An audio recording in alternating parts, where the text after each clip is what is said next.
Meanwhile, in the realm where the original Reality Bites exists, cast members are discussing the nuances that they want to place in the next scene. Did you people notice that we were suspended above the ocean near the Golden Gate Bridge in a holographic image that can only be seen in the archetypal realm where the Reality Bites 2 exists? I did notice that. That must mean that we suddenly they look again into the realm where Reality Bites 2 exists. It's taking place in an approach by Leilana Pierce. Hi, Winona. I'm Leilana Pierce, the archetypal character that was created by you. So, Winona, if you're somewhere, if you're listening to this live stream, well, I guess you're not because I don't have any listeners right now. But if you were listening to this live stream, what is actually being represented by the script is if okay, when you were Reality Bites, you created the archetypal character Leilana Pierce, and this would be like you meeting the character that you played because you're Winona Ryder, but you played Winona, you played Leilana Pierce in Reality Bites too. But if you actually got to meet Leilana Pierce, a character that you created in the archetypal realm where fictional characters take on for their own, so that's what is being represented. So just to clarify that, okay. Um, this is amazing. I'm talking to my own character.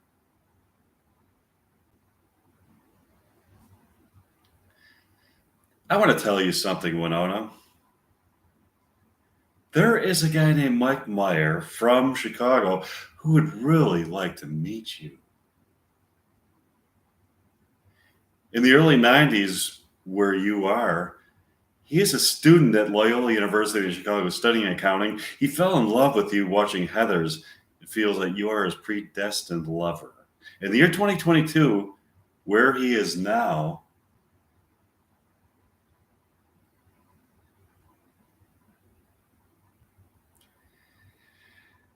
he's a college graduate who has worked in accounting, among other things, but wants to make movies with you.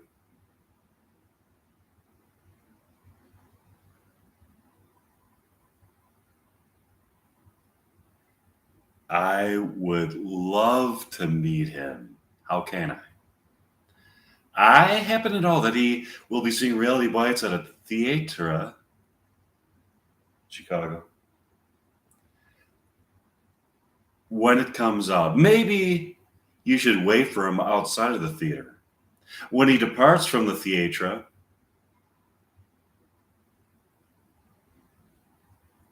you can surprise him.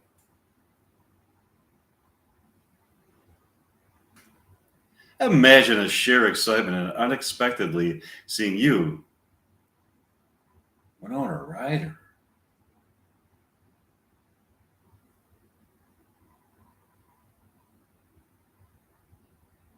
star of Reality Bites,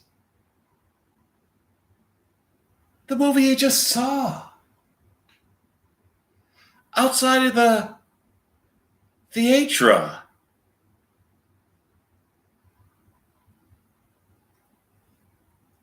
After he watched it,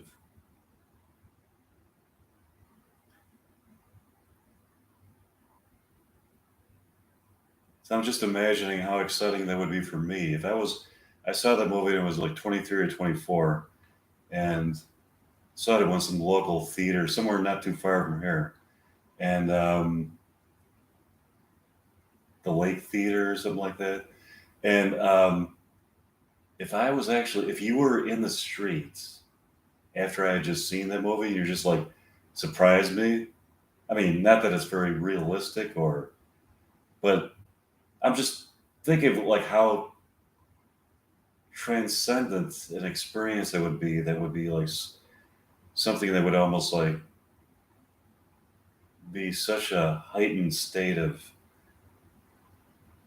something that wow, that'd be great, you know.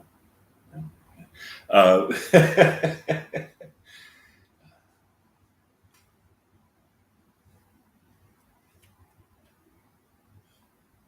Oh, hi.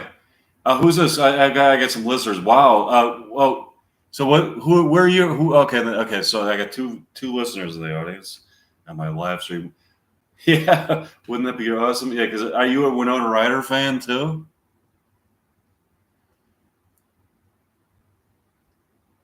Okay.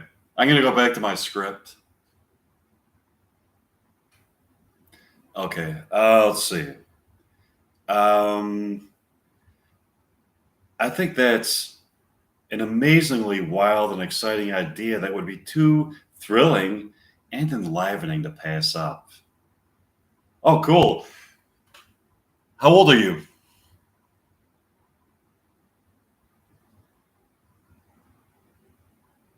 Okay, let's do it. Let's think about what we were going to say to him in advance. Oh, so have you seen all of her movies or seen most of them? Yeah, we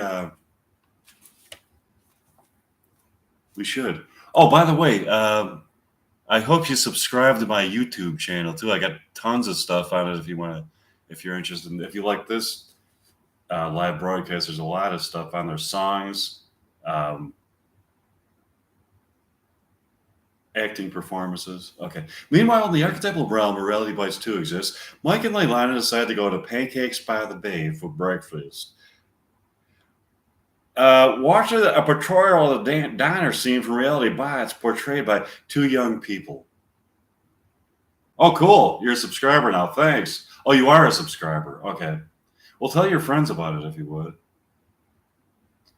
Okay. The actor and the actress are dating in real life, having fallen in love during the performance of their scenes. They are having a fight and abruptly end the scene. It seems that the guy who is portraying Troy is having an affair with a woman in real life who looks like Winona Ryder. Mike and Leilani, disappointed by this, decide to go back to Mike's condominium to perform some William Shakespeare dialogue. Mike and Leilani thoroughly enjoyed their performance of Shakespeare dialogue and then sit on the couch late into the evening drinking beer and having a deeply philosophical conversation. It feels so good just to be in your presence, Leilani.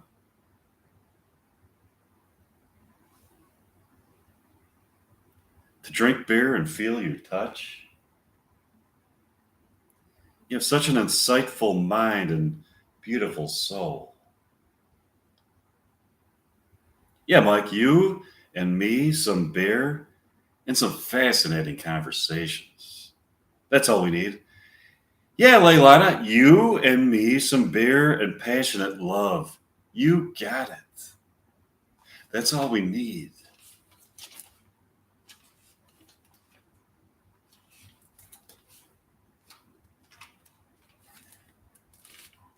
My acting performances elevate my soul to a place of sublime peace of mind and transcendent pleasure. I agree, Leilana. This transcendent pleasure is not only a pleasure of the physical form that we inhabit, but it takes us on an excursion into the undiscovered depths of the human soul that can only be seen by enlightened minds that have crossed over from the merely living form of existence in the tangible world of human interaction to a world of sensuality and pleasure.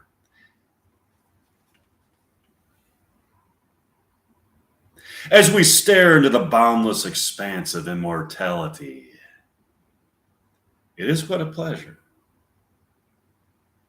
All of a sudden, Mike and Leilana hear a couple fighting in the street below his condominium. Is the guy and woman who portray Troy and Leilana. I hear people from our theater fighting. Let them straighten it out. Let's perform some more William Shakespeare. Mike and Leilana progresses some more William Shakespeare. Mike and Leilana thoroughly enjoyed their performance of William Shakespeare dialogue. Leilana slept over at Mike's condominium and they got up the next morning to go to Pancakes by the Bay. When they got there, to their astonishment, They saw that Troy was arguing with the guy that who portrays him.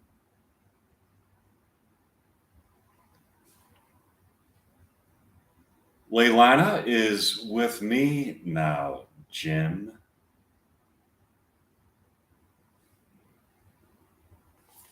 I thought you were having an affair with another woman. I want Darlene again. My feelings for her have come back.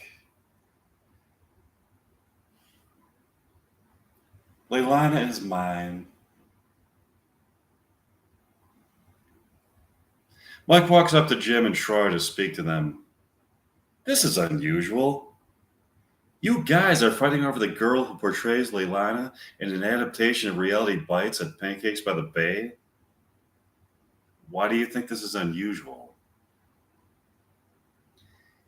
Because you're the guy who portrays Troy, and he's Troy, the real life person, Ethan Hawke, who portrays Troy. Troy couldn't get Leilana because she wants me, and now he's trying to get the girl who portrays Leilana in a Reality Bites adaptation. All of a sudden, Troy and Jim get into a bloody fight. Darlene, terrified by this, runs home screaming. She gets to her home, a modest apartment in San Francisco, and sits on the couch of her living room. Suddenly, the phone rings. She answers it. Hello? What? No, Jim. I don't condone fighting. Fighting only perpetuates a vicious cycle of violence. You shouldn't have started with Troy. Our relationship is over. Darlene goes back to Pancakes by the Bay to see if they have somebody to take the place of Jim in the play and finds that they have replaced him with Troy. This is great news, isn't it, Darlene? I'll be starring as Troy in the play. Isn't this bizarre? You are going to be. Oh, thanks. Thanks. I'm glad to hear that. Yeah, that's what I'm trying to make it transfixing. Thanks. You're going to be portraying Troy in an adaptation of Reality Bites, the movie in which you starred in as Troy.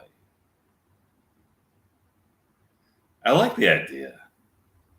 It's a brilliant adaptation with a lot of expanded dialogue containing philosophical ruminations, among other things. Yeah, it's going to be outstanding. Let's go back to my condominium and practice some more dialogue. Sure, Mike. Oh, happy Thursday from Atlantic City. Happy Thursday from Park Ridge, Illinois. You're from Atlantic City. Are you a Bruce Springsteen fan? Okay, so they're sitting at a booth having a wonderful conversation when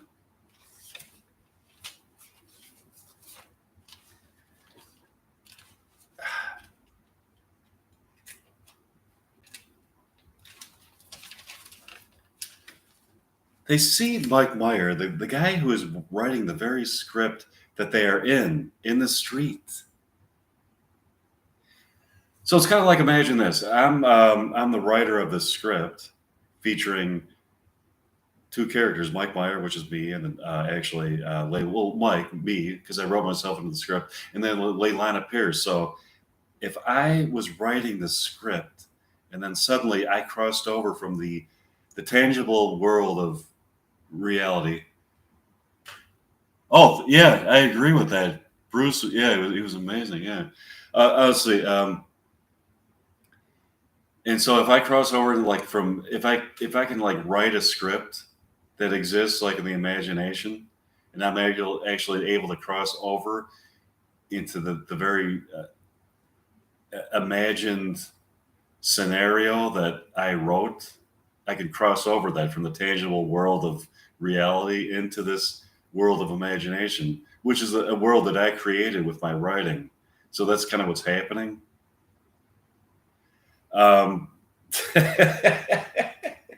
then I get to meet the character that was created by Winona Ryder in the archetypal realm where fictional characters take on a a real existence.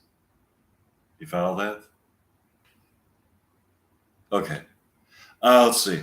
Um,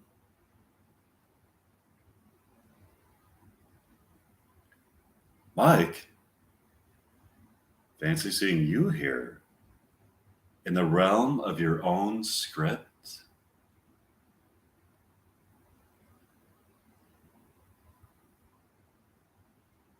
I crossed over because now I'm trying to imagine myself entering into my own script that I wrote. I'm trying to imagine what type of an experience that would be if I could like write a script and it's kind of, it takes on a life of its own in not only my imagination, but the imagination of other people. And I could actually enter this realm.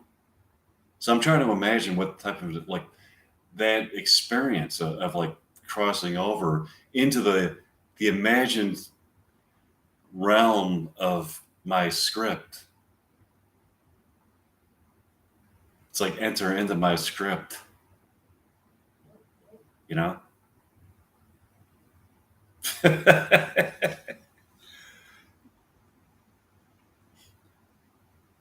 What do you want to talk about?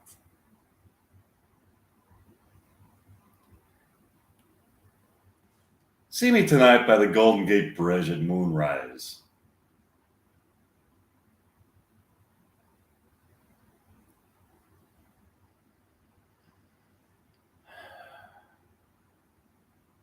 We'll see you there. The moon comes up, and Mike and Leilana meet Mike Meyer by the Golden Gate Bridge. Beautiful night, isn't it? Yeah, it is. I want to talk to you as an archetype. Okay, I want to talk to you as an archetypal character in my own script because I want Winona Ryder to see the movie and feel the passion for me that I feel for her. I've been watching her movies most of my adult life and have such a deep connection to them that it transcends ordinary human experience, taking my mind, body, soul, and spirit to a place of numinous beauty in this world of struggle and mundanity. To actually get the opportunity to meet the woman who I feel I am predestined to live immortally with would be an experience of such significance that it would bring my life to where it was always supposed to be.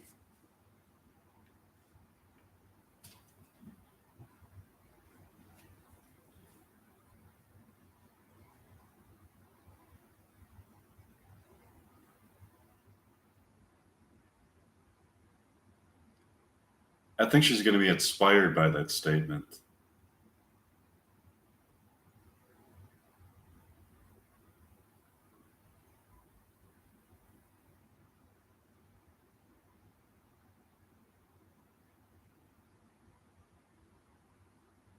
I see it again. I'm going back to the mundane realm of tangible reality. So this is me departing from my own script in the world of myth. Would you who would you pick as your favorite actress of all time? Winona Ryder. Who's your favorite actress of all time? It's a guy named Rex Ball from Atlantic City. Who's your favorite actress of all time?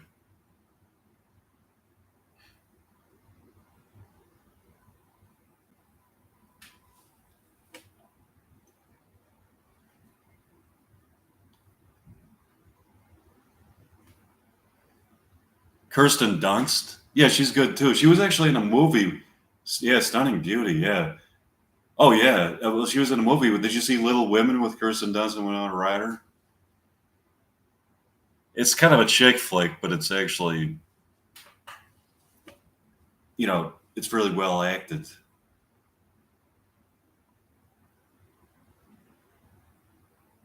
Did you see that movie, Rex?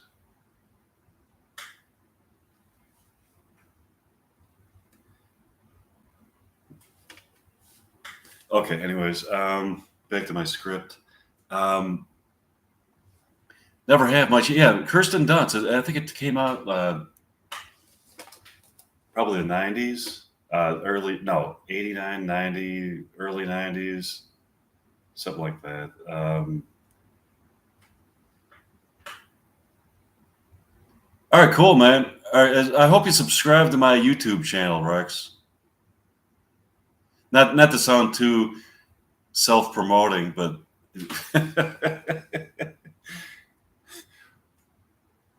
okay.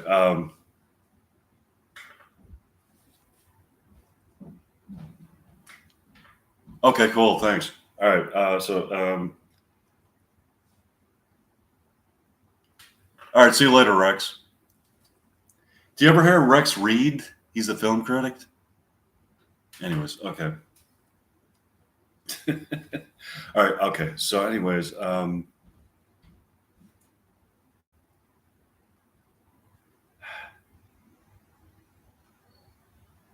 Mike Meyer goes back to his earthly place.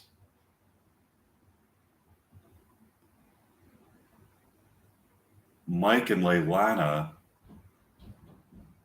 go back to Mike's condominium to practice some more William Shakespeare dialogue.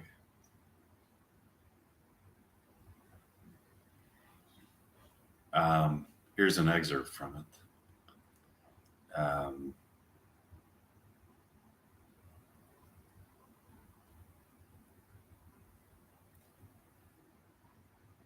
Mike and Leilana thoroughly enjoyed practicing their William Shakespeare dialogue and get up the next morning to go for a walk in San Francisco.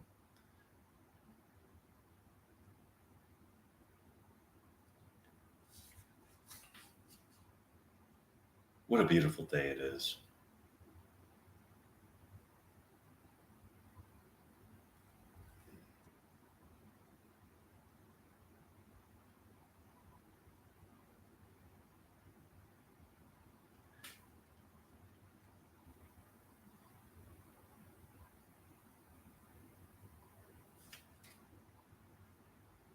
Isn't it? Let's go to the Golden Gate Bridge. Sure, that would be fun. Okay, they get the other notebook out that has more dialogue than I wrote for the script.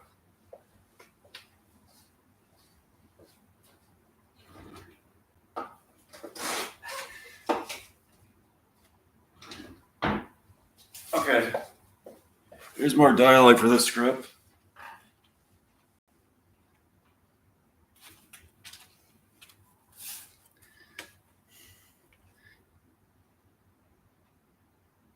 Mike and Leilana are standing by the Golden Gate Bridge, looking lovingly into each other's eyes.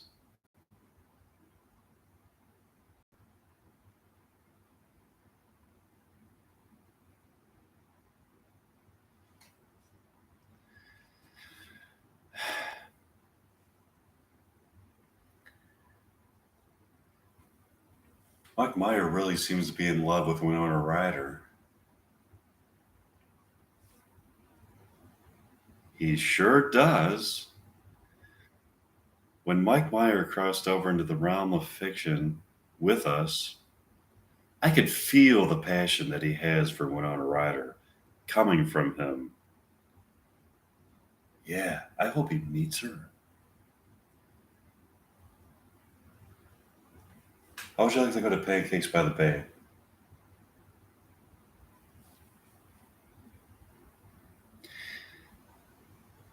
Sure. Mike and Leilana walk to Pancakes by the Bay. They find a booth next to the window where they can watch people while they are enjoying some amazing coffee and pancakes. This is incredible coffee, Leilana. I know. The richness and complexity of it, of the flavor, is something that excites my taste buds in a way that brings my mind, body, spirit, and soul to a place of tranquility and eternal pleasure. Yeah, I like the coffee too. All of a sudden, they are approached by a woman in formal attire named Samantha Henderson. Hi, my name is Samantha Henderson. I'm the editor of Coffee Lovers Monthly here in San Francisco. I overheard your conversation about how much you love the coffee here at Pancakes by the Bay. How would you like to write for my magazine? Hmm, I'm a documentarian.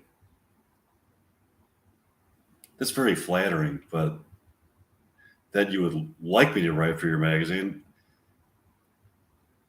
I don't even experience writing about coffee.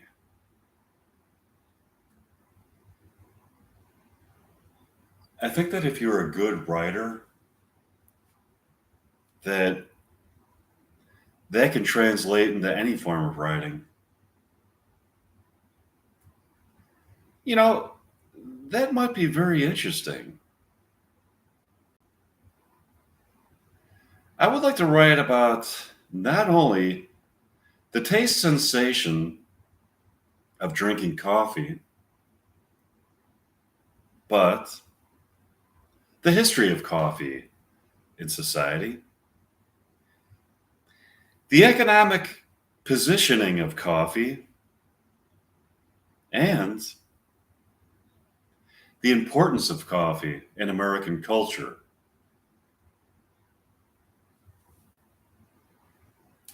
You got some great ideas already.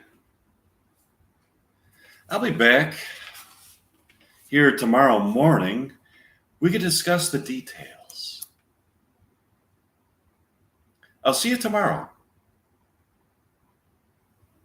Samantha Henderson leaves Pancakes by the Bay. Wow, that was nice. Yeah, I really like Samantha Henderson. Let's go back to my condominium and practice some more William Shakespeare dialogue. Mike and Leilana practice some more William Shakespeare dialogue. Here's an excerpt from it. Okay, so I noticed that I have a listener out there, and I'm at the point in my script. This is a Reality Bites 2 script where within the script, this is Reality Bites 2, and Mike, played by me, and Leilana Pierce, the original character from Reality Bites, they start a theater company because Pancakes by the Bay, which is a pancake restaurant in San Francisco, was actually vandalized. And so they raised money to fix it up. And they raised the money by starting a theater company, putting out plays at Pancakes by the Bay.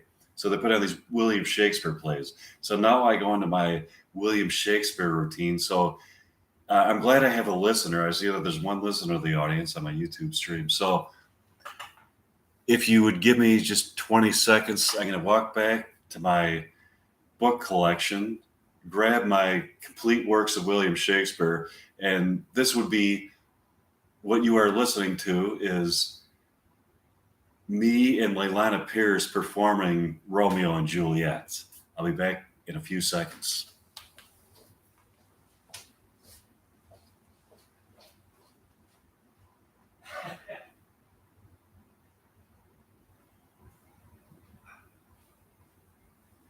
Okay, here we go. We got Romeo and Juliet coming right up. Okay, so Romeo and Juliet. So I got some listeners for my stuff that I wrote. I hope you people are interested in William Shakespeare too. I try to make it as exciting as possible. Scene 2, Capulet's orchard. Enter Romeo. He jests at scars that never felt a wound. Enter Juliet above at a window. But soft. What light through yonder window breaks? It is the east, and Juliet is the sun. Arise, fair sun, kill the envious moon, who is already sick and pale with grief. That thou, her maid, art more fair than she. Be not her maid, since she is envious. Her vestal livery is but sick and green, and none but fools do wear it. Cast it off. It is my lady, oh, it is my love. Oh, that she knew she were. She speaks, yet she says nothing. What of that? Her eye discourses. I will answer it. I am too bold. Oh, sure, yeah. Thanks. Okay. 'Tis not to me she speaks.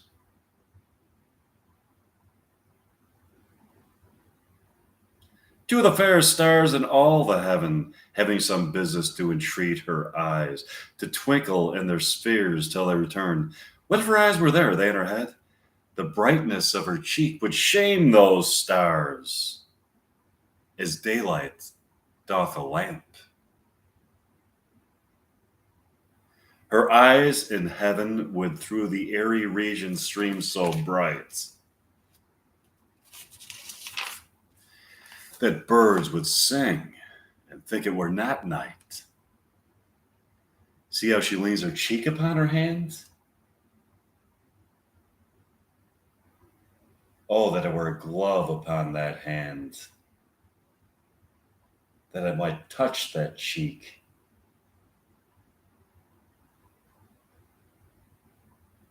She speaks, oh, speak again, bright angel, for thou art as glorious to this night being over my head as a winged messenger of heaven unto the white upturned wondering eyes of mortals that fall back to gaze at him when he bestrides the lazy pacing clouds and sails upon the bosom of the air. O Romeo, Romeo, wherefore art thou Romeo? Deny thy father and refuse thy name. Or, if thou wilt not, be but sworn by love, and I'll no longer be a Capulet. Shall I hear more, or shall I speak at this? It is thy name that is my enemy. Thou art thyself, though not a Montag. What's a Montag? It is nor hand, nor foot, nor arm, nor face, nor any other part belonging to a man. Oh, be some other name. What's in a name? That which we call a rose by any other name would smell as sweet. So Romeo would, were he Romeo called, retain that dear perfection which he owes. Without that title, Romeo, doff thy name, and for thy name, which is no part of thee, take all myself. I take thee at thy word. Call me but love, and I'll be new baptized. Henceforth, I never will be Romeo. What man art thou, that thus bescreened a night, so stumblest on my counsel?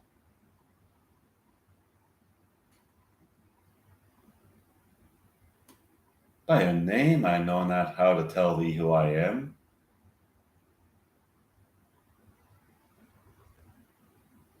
My name, dare say, is hateful to myself because it is an enemy to thee. Had I it written, I would tear the word.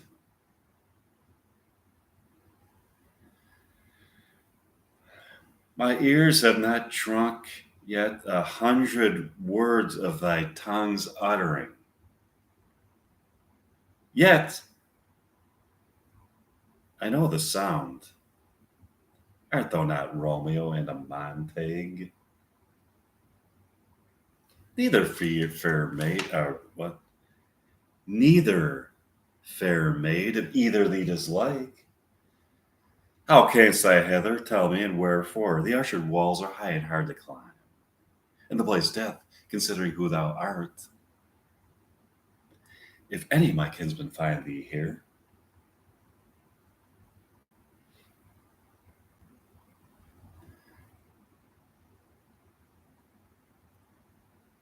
with love's light wings did I overperch these walls.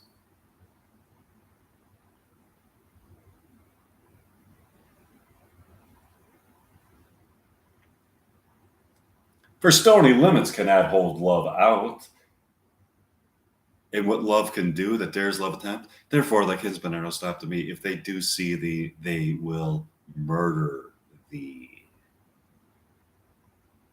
Alack, there lies more peril in thine eye than 20 of their swords. Look thou but sweet, and I have proof against their enmity.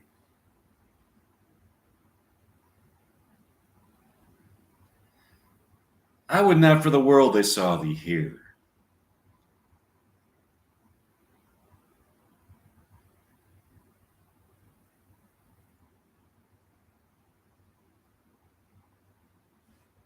I have night's cloak to hide me from their eyes.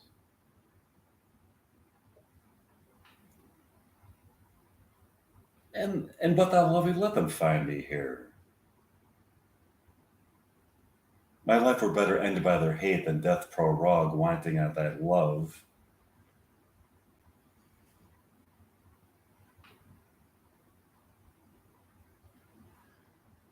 By whose direction foundst thou out this place?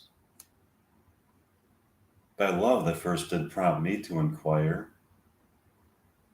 He lent me wings, and I lent him counsel.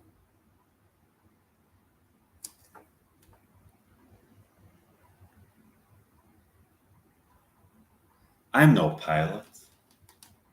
Yet were thou as far as that vast shore, watch for the farthest sea, I should adventure for such merchandise.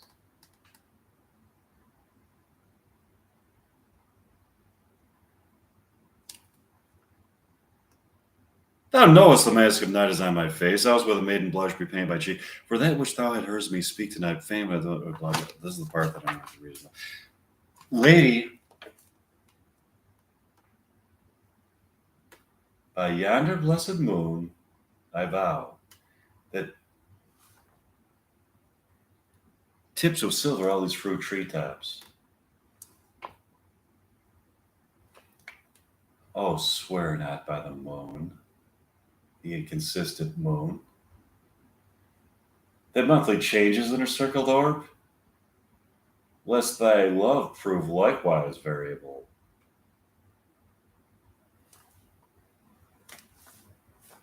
What shall I swear by? Do not swear at all.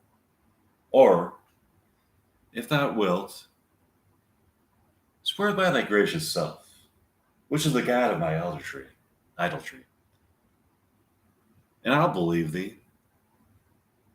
If my heart's dear love, well, do not swear, although I joy in thee. I have no joy in this contract tonight.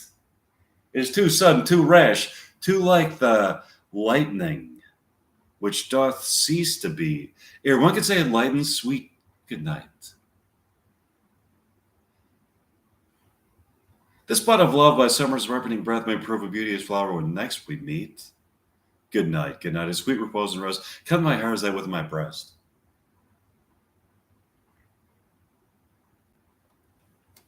Oh, wilt thou leave me so unsatisfied?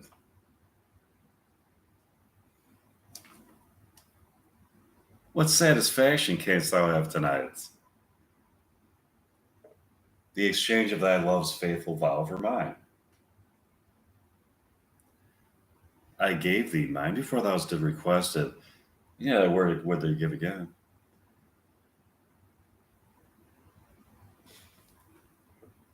Dost thou withdraw it? For what purpose, love? But to be frank and to give it thee again. My bounty is as boundless as the sea. My love is deep. The more I give to thee, the more I have, for both are infinite. I hear some noise within. Dear love, adieu. Anon, good nurse, sweet Montague, be true. Stay but a little, I will come. Oh, blessed night. I'm afeard being in the night. All this is but a dream, too flattering sweet to be substantial. Re-enter Juliet above. 3 words, dear Romeo, and good night indeed. If that thy bent of love be honorable, thy purpose marriage, send me word tomorrow. By one that'll procure to come to thee, where and what time thou wilt perform the rite. Madam, come on, but if thou meanest well, I do beseech thee. I'm going to skip it ahead to another scene in this. It's a long play, so I'm going to be doing parts of it. Let's see.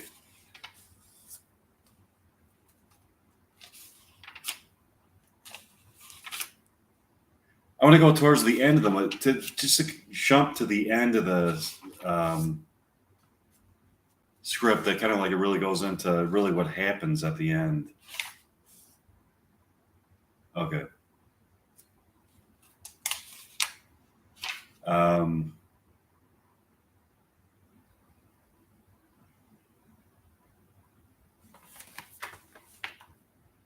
Give me that mattock and the wrenching iron.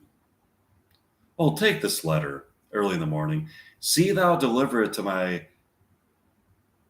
Give me the light upon thy life, I charge thee. Whatever thou hearest or seest, stand all aloof, and do not interrupt me in my course.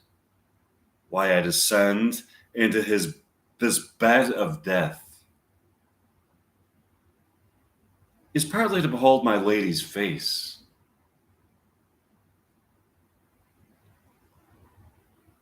But chiefly to take thence from her dead finger a precious ring,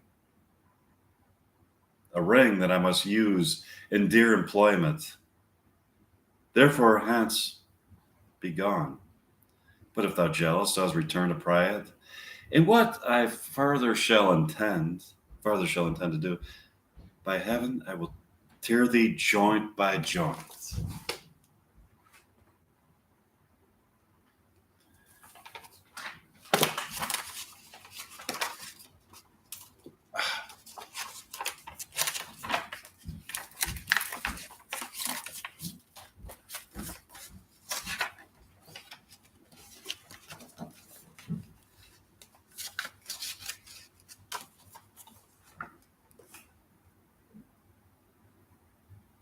And strew this hungry churchyard with thy limbs. Okay, he wants to tear him joint by joint and strew his limbs in a churchyard. Like, who's going to eat his limbs? His limbs are going to be, okay, whatever. Okay.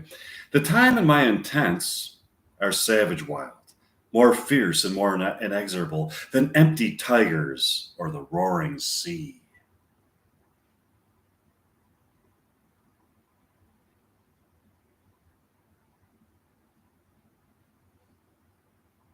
I will be gone and not trouble you. So, okay. Thou detestable wall, thou womb of death, gorged with the dearest morsel of the earth.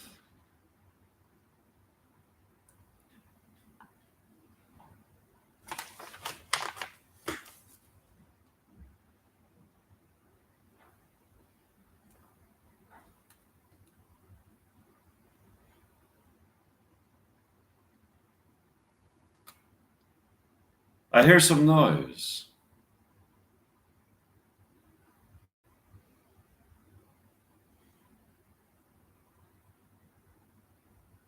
Lady, come from that nest of death, contagion, and unnatural sleep. A greater power than we can contradict hath thwarted our intents. Come away. Thy husband in thy bosom lies dead. In Paris too. Come, I'll dispose of thee among a sisterhood of holy nuns.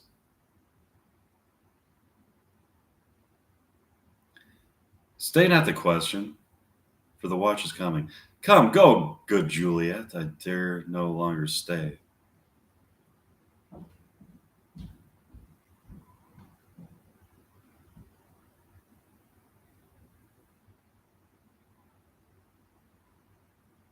Go, get thee hence, I will not away. What's here? A cup closed in my true love's hand. Poison, I see, hath been his timeless end. Oh, sure, drunk all. and left no friendly drop.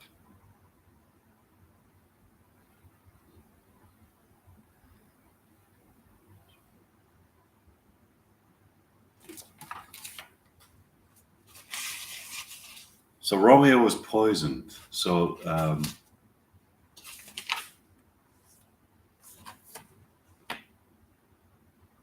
come Monte, for thou art early.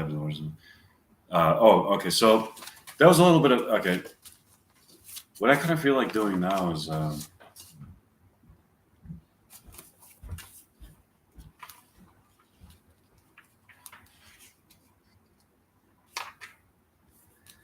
I like reading the introduction, Romeo and Juliet by Stuart Gillespie.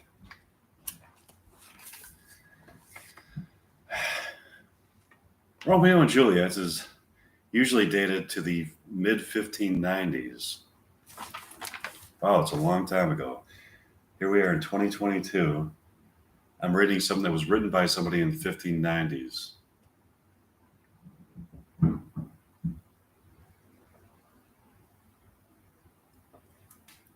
Well before any of Shakespeare's major tragedies of the 1600s. Okay, so it's one of his first plays. The question of the play's relation to these later works is worth raising first. Okay. Modern readers are inclined to equate tragic power with large quotients of bleakness and pessimism.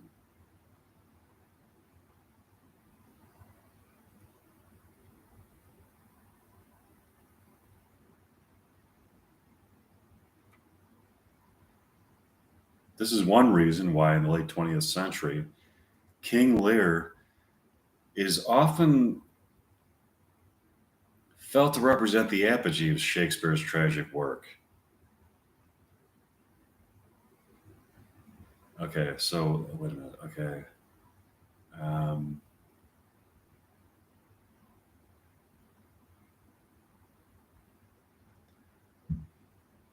but the absence of such qualities in Romeo and Juliet is not a sufficient reason to relegate it to a lower status.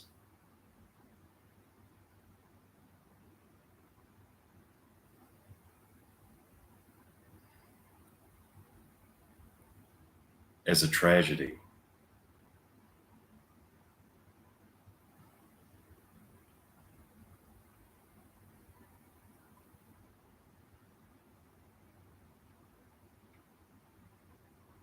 Nor is the presence of a remarkably effective comic scenes, which can easily be paralleled from the later tragedies.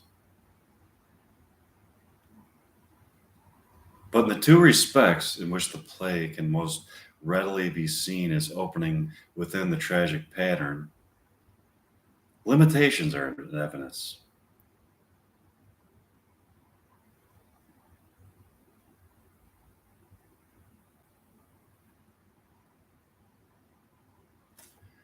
So what they're saying is I don't really think that it really truly measures up as a very effective tragedy. It's too comedic and too um, it doesn't really measure up as an effective tragedy. Okay, let's see.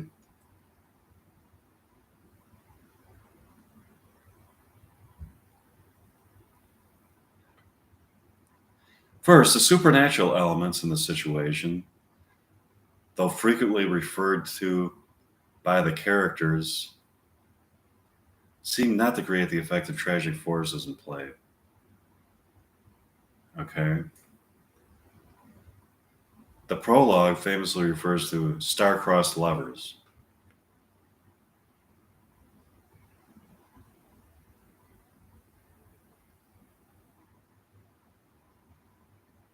And Romeo begins by describing his fare of some consequence of yet hanging in the stars that will expire the term of his life.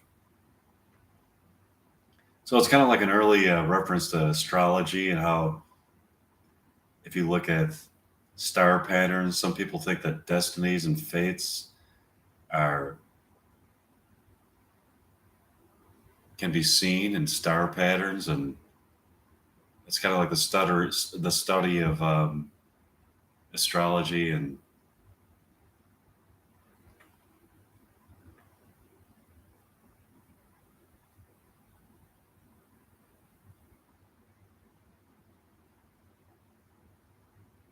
But these references to fate and fortune never build up to a coherent explanation for the play's catastrophe.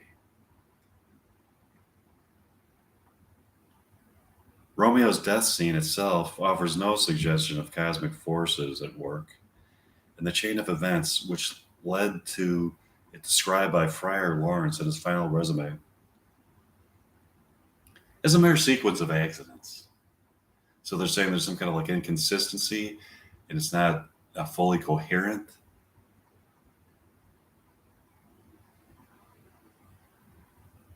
Secondly, the 2 points in Act 5 offering scope for climactic tragic intensity, containing the deaths of Romeo and Juliet, 50 lines apart in Act 5, Scene 3, are both emotionally frigid.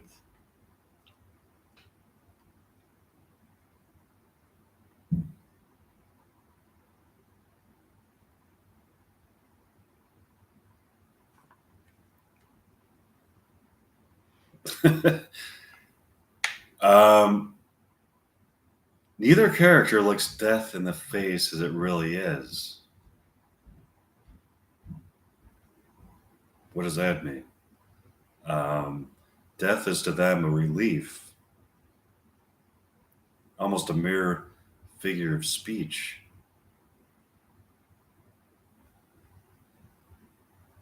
It's an interesting way to look at it.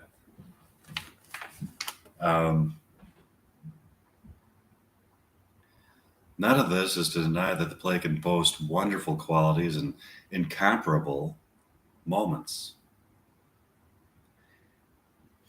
It is merely to say that we should not imagine its appeal to lie principally in its tragicality or associate it too strongly with Shakespeare's later tragedies.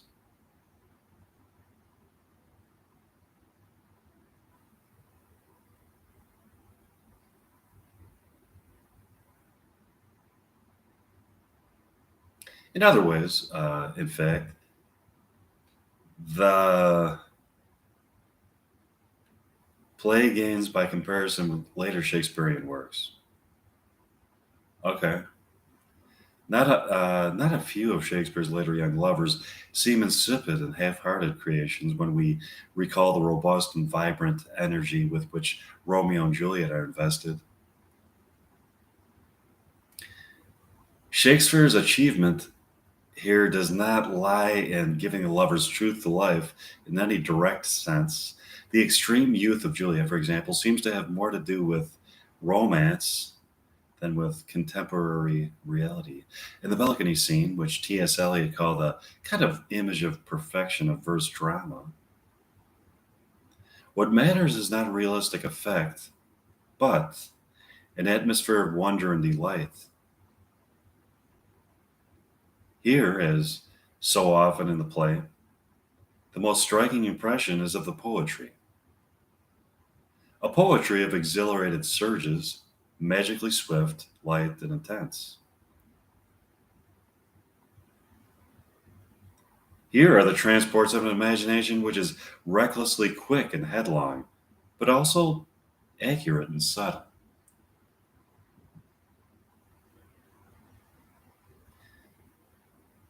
Nor will any audience forget that two characters Shakespeare added to those found in the story as he knew it from his source. Arthur Brooks' poem, The Tragical History of Romeus and Juliet, and um, Nurse and Mercutio. The former comic's verbosity certainly suggests she is one of the characters in which the author delighted.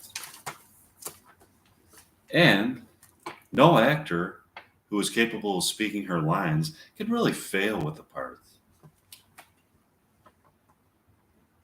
Here's perhaps Shakespeare's first greatly human verse speech.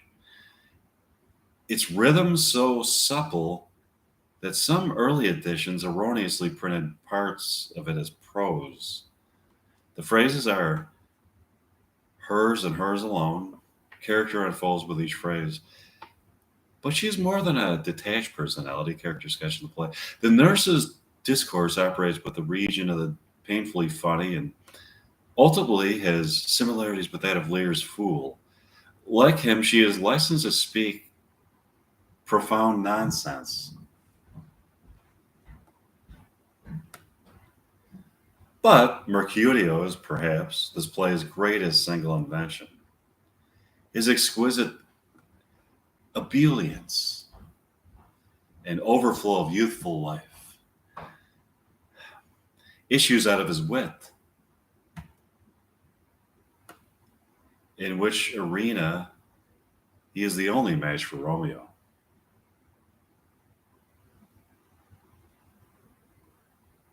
It was once said that Shakespeare was delighted to kill Mercutio in the third act, lest he be killed by him.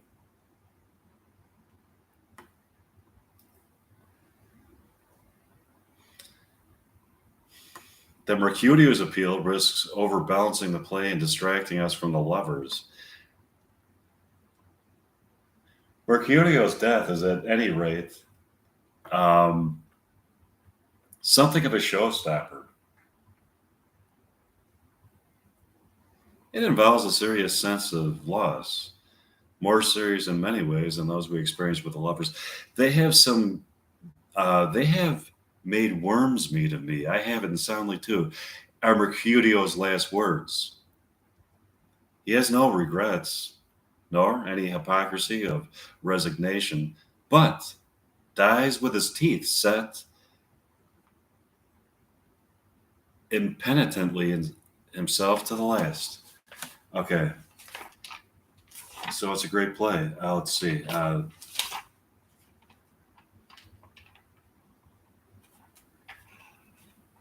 I'm just gonna do a little bit of Macbeth. I must be one of those people that loves the sound of my own voice or something. Okay, let me see. Macbeth. Introduction by Dorothy Macmillan. Macbeth, famously short and concentrated for whatever reason, has imprinted itself as a play of evil, human and supernatural, darkness, blood, and battle. Issue it would seem out of an imitation of a culture stark and primitive even to Shakespeare. Its deployment of witches, air-drawn dagger, apparitions in walking woods is tight focus on Macbeth and his lady may seem to provoke excitement and wonderment, which nevertheless does not trouble audiences in introspection. What, after all, has done his name to do with most of us? Yet the most celebrated question asked about the play remains, I think, the much mocked enquiry of A.C. Bradley. How many children had Lady Macbeth? L.C. Kent Knights in the essay which takes its title from the question rebukes this curiosity, claiming Macbeth is a text which may be examined like a self-sufficient poem. If Shakespeare wanted his audience to know how many children Lady Macbeth had, he would, Knights believe, having included the information in the play. But then, if he had wanted the audience to worry about it, he might have left it out. Bradley's is a question that cannot be asked without attention being directed to Macbeth's dissatisfaction with the Baron's scepter and his gripe. You're not bored, are you? Okay. And to all the other children in picture and in the flesh that inhabit that plays spaces.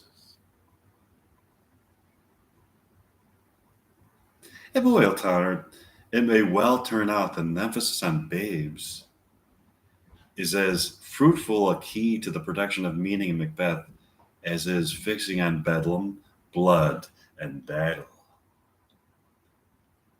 Lady Macbeth needs to invoke an unnatural desexing as a perpetuation for murder and express her murderous commitment in terms of the destruction of the babe that milks me. The babe that milks me? I mean, if you're talking about like a woman with big breasts, that sounds pretty sexy. Okay, wait a minute. Let me see. I'm just trying to spice it up a little bit. Okay, here we go. Um,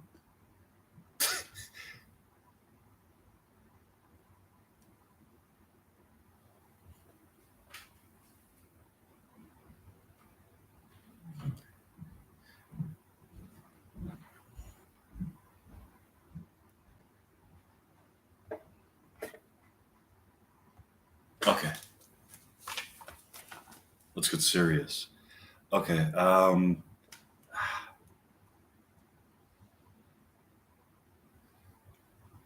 where was it? Yeah, it is her memory of her own father that shakes her violent resolve, and it is as a disordered girl that she sleepwalks and dies, overwhelmed by a deed that the eye of childhood could have foreseen as a murder, as much as the self as the of the other. Macbeth, more prescient, imagines the pity that Duncan's murder will give rise to, like a naked newborn babe striding the blast, powerful in its very gentleness. After the murder, he finds that he has given birth to a new and intolerable self, dislocated from his former life. He must be this self until his final mutilation, which is merely the physical fulfillment of his psychic disfigurement.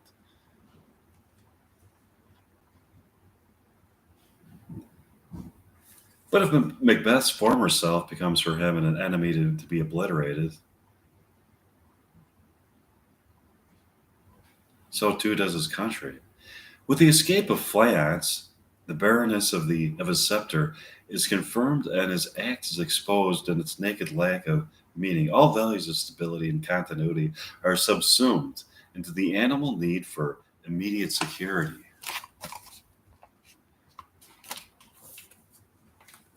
The consequences for Scotland are equally pictured in terms of children, specifically of Macduff's family.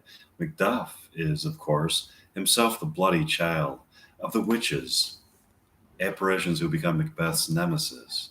But the play does not absolve him of blame for the death of his family. His failure to protect them is, however, a demonstration of the appalling difficulty of remaining true to domestic pieties in a polity which is founded on their violation. Um, the death of Macduff's son, like the later death of young Syward, is as awful as is affecting, yet in the courage of and faithfulness of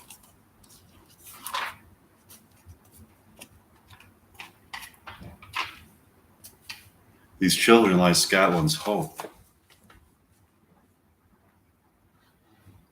And in the fragile, threatened sweetness of Lady Macduff's relationship with her son lies the key to the proper meaning of kingship as public guarantor of the private space within which human life finds its fulfillment.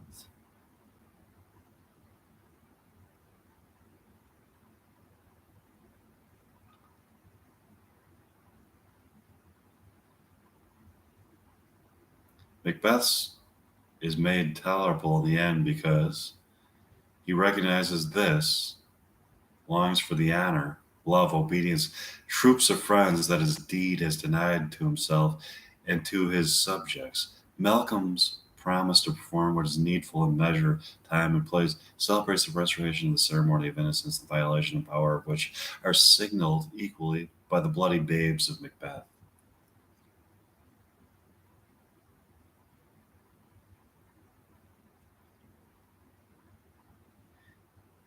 It has been suggested that Macbeth was performed at Hampton Court around 1606 as a compliment to King James, thought to have been descended from Banquo,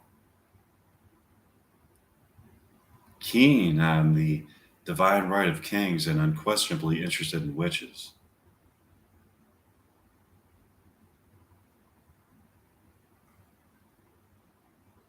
There is no record of such a performance, but imagining one cannot feel that it would have been an unmixed compliment. Admittedly, it is not necessary to be a very good king to be better than Macbeth. Yet, the play's persistent reminders of the duties of kings to protect the weak and the innocent might well seem presumptuous. Nor could the witches show off the king Nor could the witch's show of kings have been taken only as a compliment for missing the line is the mother, Mary Queen of Scots, without whose beheading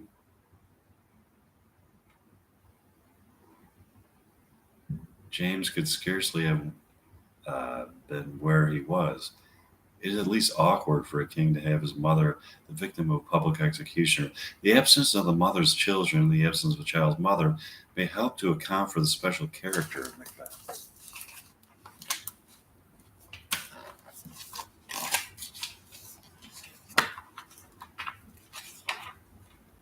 Let's just do a little of this stuff.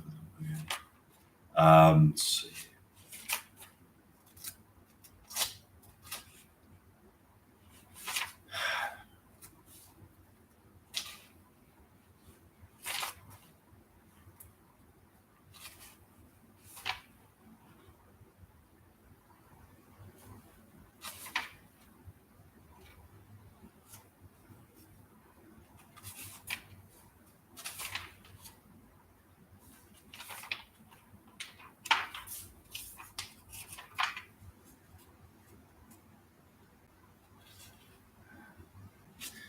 Scene 4, Forest, the Palace.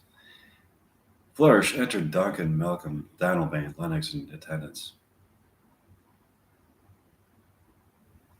Is execution done in Cawdor? Are not those in commission yet returned? They have not yet come back, but I have spoke with them. Okay, I'm gonna just. That was enough.